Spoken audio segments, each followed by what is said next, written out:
Bueno, en este video vamos a hablar un poco acerca de otros temas relacionados con las medidas de desempeño que, como hemos visto, ayudan a solucionar el problema de principal y agente. En el video anterior hablábamos acerca de cómo las medidas de desempeño venían acompañadas de un costo, si se quiere, y eso viene del hecho de que al compensar a los empleados por su desempeño, también les estamos trasladando parte del riesgo inherente a el efecto que ese desempeño tiene sobre las ganancias de la empresa. Hay otros costos que surgen y básicamente surgen cuando la medida no capta todos los aspectos del desempeño que se quiere fomentar. Supongamos que, por ejemplo, un director de escuela quiere que sus maestros hagan dos cosas. Quiere que haga que sus estudiantes sepan tomar test estandarizados y que sepan aprender a pensar. Es fácil compensar a un maestro por el aspecto 1, pero es más difícil compensarlo por el segundo. ¿Y qué termina sucediendo? Que el maestro termina enfocándose en el primero, porque como la compensación con respecto al segundo es más difícil y hay más ruido y tiene más incertidumbre asociada a ella, el maestro termina no enfocándose en la segunda, sino que se va por la primera. Esto se llama el principio del multitasking, que básicamente dice que los empleados preferirán siempre realizar aquellas actividades que aumentan su compensación. Dadas dos actividades, si hay una actividad en la cual la compensación es muy incierta o el riesgo que viene asociado a esa compensación es muy incierta, va a preferir irse por la otra. Hay un ejemplo en el libro muy simpático que es una empresa que se llama Lantec, que fabricaba equipos de empaque y la empresa quería incrementar la productividad y le prometió los bonos a los empleados basados en los beneficios que cada división obtenía. Y resulta que los beneficios que cada división obtenía eran función de dos cosas primordialmente. Una de sus actividades propias y dos de cómo lograban trasladar ciertos costos a otras divisiones. Y se determinó que básicamente lo que hacían las divisiones entonces era interminables reuniones en las cuales trataban de transferirse costos de una división a otra para poder obtener mayores beneficios. Y por lo tanto, las horas que se gastaban en esas reuniones terminaban siendo horas que no se gastaban en mejorar la productividad. Entonces hay varias soluciones a estos problemas. Una es no hacer el pago contingente a esa medida de desempeño en particular, agrupar las actividades y los empleados en tareas más fáciles de medir y tareas más difíciles de medir, y también introducir evaluaciones subjetivas de desempeño. Es decir, que no solamente tienen que ser evaluaciones objetivas de desempeño, sino que también puede haber valoraciones subjetivas. Entonces una manera de pensar en estos temas, por ejemplo, y que se los planteo, es pensar en diferentes trabajos y pensar en trabajos que sea fácil medir el desempeño y trabajos en los que no es fácil medir el desempeño, desde el punto de vista de un principal y un agente. Y piensen en posibles medidas de desempeño para cada empleo.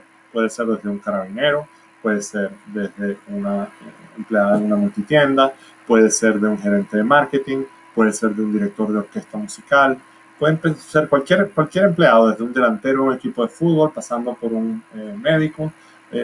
Cualquier profesión tiene esta pregunta es una pregunta que hay que pensar. Ahora, ¿funcionan este tipo de compensaciones? Bueno, para trabajos simples, el sistema de pago por desempeño mejora la productividad. Se ha determinado que cuando son trabajos simples, el sistema de pago por desempeño tiende a mejorar la productividad. La medida de desempeño, el pago por desempeño, hace que el empleado aumente su esfuerzo y su productividad. Para trabajos más complejos no hay buena evidencia, por el tema del multitasking precisamente. Por ejemplo, se determinó que, por ejemplo, para trabajos hubo un estudio en Australia que citan en el libro, en el cual se determinó que, por ejemplo, cuando la medida de desempeño era muy individual, los empleados se ayudaban menos. Entonces eso hacía que la productividad total no mejorara.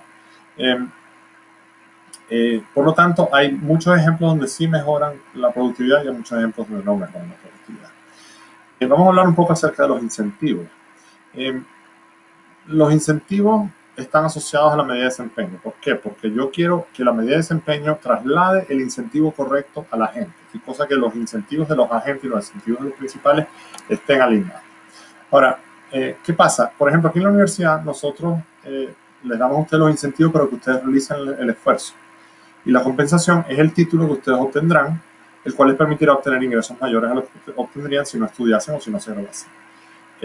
La obtención del título dependerá de si la universidad considera que ustedes han hecho el esfuerzo que ustedes se pensaba que tenían que hacer. Pero a veces la obtención del título no refleja el esfuerzo que ustedes realizaron. Nosotros no tenemos manera de saber a ciencia cierta qué han aprendido y qué no. Lo tratamos de buscar a través de los exámenes y las pruebas y nuestra interacción con ustedes y las evaluaciones.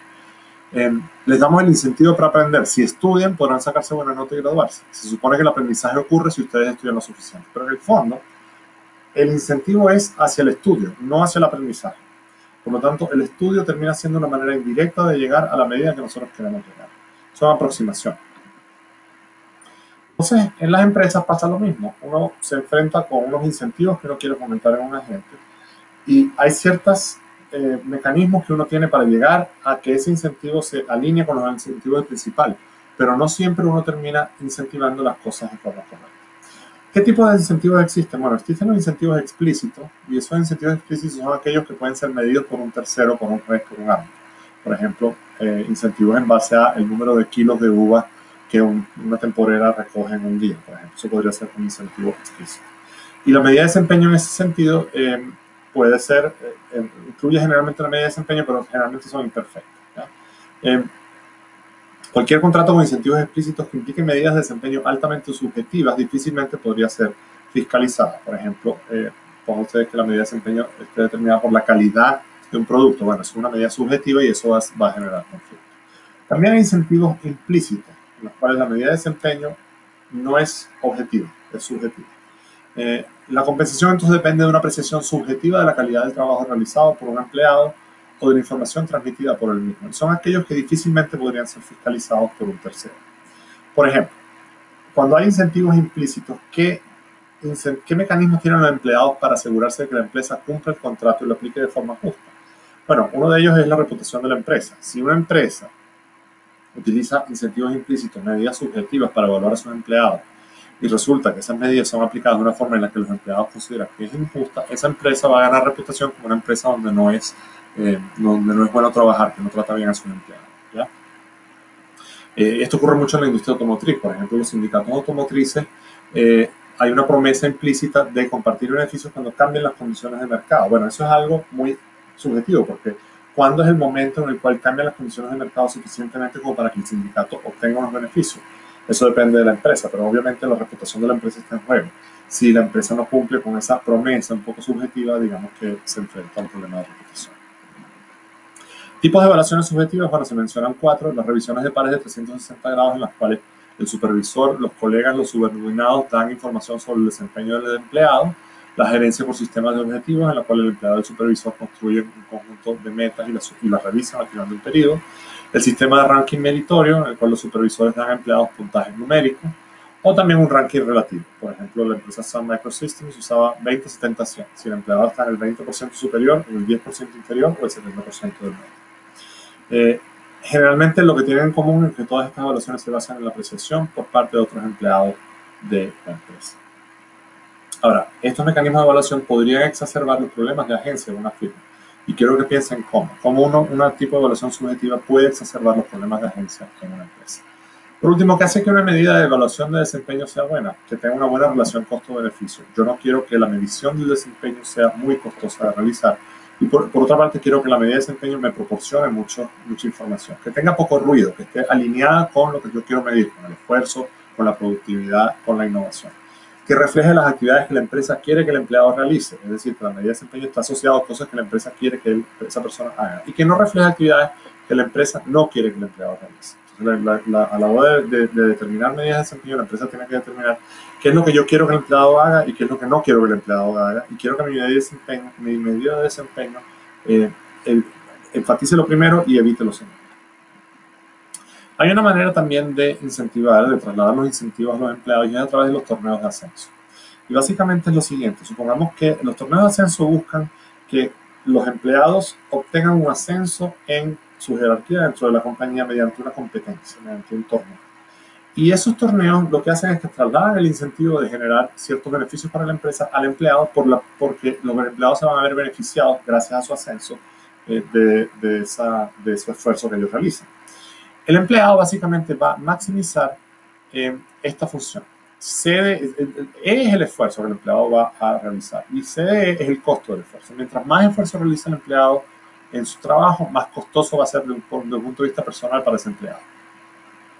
Y la participación en el torneo de ascenso va a venir determinada por esta función, en la cual W es su salario actual, W estrella es el salario si logra ganar el torneo.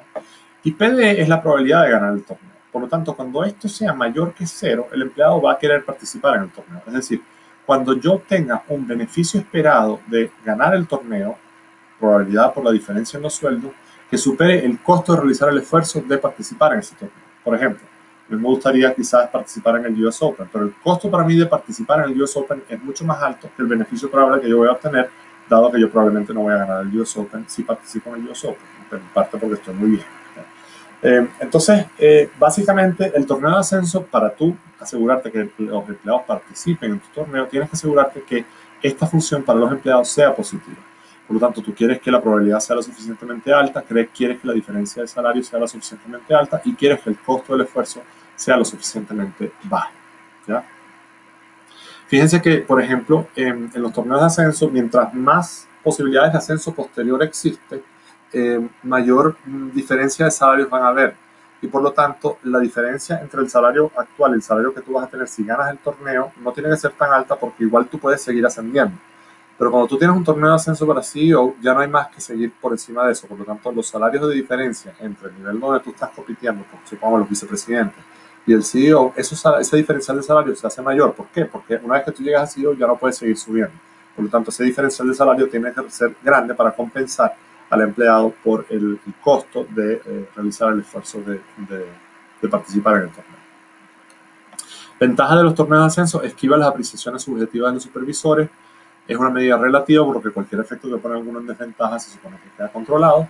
Y los resultados de los ascensos por concurso los ven los demás empleados, mientras que los bonos por productividad no siempre son públicos. Si yo doy un bono por productividad, por eficiencia, eso no necesariamente los demás empleados lo ven, mientras que en un torneo de ascenso todo el mundo participa, o mucha gente participa y se ve el resultado del ganador. La desventaja: una cosa es ser bueno en un trabajo y otra cosa es que eso se traduzca en ser bueno en el trabajo al cual se asciende. Es decir, yo puedo ser bueno en el torneo en el cual estoy participando, no necesariamente eso implica que voy a ser bueno en el torneo, en la posición a la que le estoy ascendiendo. Se premian tomar acciones que podrían castigar a los colegas. O sea, demasiada competencia podría generar competencia desleal entre los colegas. Y se podría incentivar demasiado esfuerzo. Podrías determinar que el empleado realice un esfuerzo demasiado brutal para poder ganar el torneo y eso redunde en problemas para la compañía o para el empleado más adelante.